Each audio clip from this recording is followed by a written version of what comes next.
remember how you felt when you heard those words that you were found guilty of second-degree murder? It's the most terrible feeling you can imagine. You're almost numb at that point because you've been through so much. I went through nearly 2 years of hell before I even got there, and the justice system really just destroys you. Help us understand, Ryan, how it got to that point. The man you were convicted of killing, this sports writer named Kent Heitholt, he was murdered in the early morning hours of November 1st, 2001. Now, what do you remember about that night? It was a very simple night. I went out to a bar with a friend of mine. My sister was there. We had drinks, and when the bar closed, I took my friend home and went to sleep myself. And I know it wasn't until March of 2004, nearly 2.5 years after this murder took place, you were arrested and called in for questioning. At first, did you have any idea what they wanted from you? I didn't. I had no idea for hours why I was being arrested. It was just a very strange experience. Nobody would tell me anything. And then when I finally found out, I was actually relieved because I thought they would look at the facts and say, okay, obviously you don't belong here. Go back and take your midterms, you know. So. And that didn't happen. And in fact, you were held on a $20 million bail in the county jail where you stayed for 1.5 years. Yes.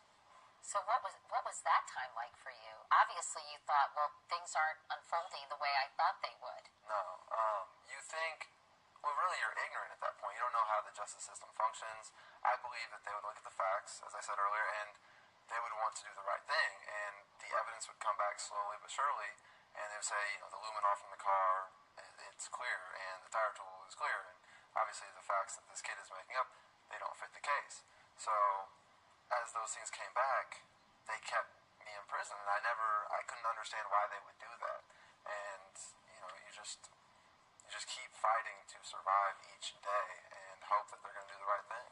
So why did this Charles guy, and that was the guy that you were out with that night, right? Yes. That night, that Halloween night when the murder took place.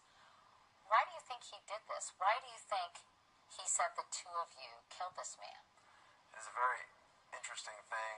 Why he believes he might have had something to do with this crime in the beginning, you can never understand that. It was a dream, apparently. But he told his friends turned him in. And as time progressed, you could see that he didn't know what happened. And when the detectives, the police, the prosecution got a hold of him, that completely changes. Even initially, he had this dream. I mean, did he have issues, this Charles, fellow friend of yours? You know, after high school ended, I didn't see him for a while. My understanding is that he had some issues, but nothing that was too blatant. You know, not that you could see this would happen. And what about this janitor, Jerry Trump? Why would he testify under oath that he, and point his finger at you and say, I saw this kid there that night? This, too, is not an anomaly.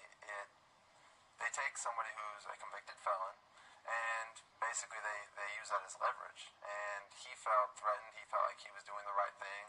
And it leads to somebody saying something that they would regret in the future.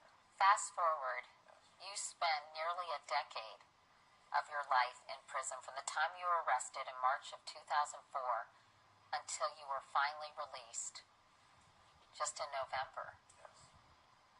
A month ago I was sitting in prison. Now we're here. It's hard to believe. What was that decade like? I mean, how do you ever get adjusted to life behind bars? I think what's even more daunting is how do you get adjusted to life back in the society. But life in prison is every day is a new struggle. It's so difficult. I mean, you're ripped away from your family and your friends, and everything that matters to you in life is taken from you. And then while it's also taken from you, you know that they're suffering. I mean, my parents, I can't even imagine what they've had to deal with. Plus, though, you must feel so angry because here you are serving time for a crime you had nothing to do with. And I would be so enraged. I don't know how you come to terms with how unjust that feels. You don't come to terms with it.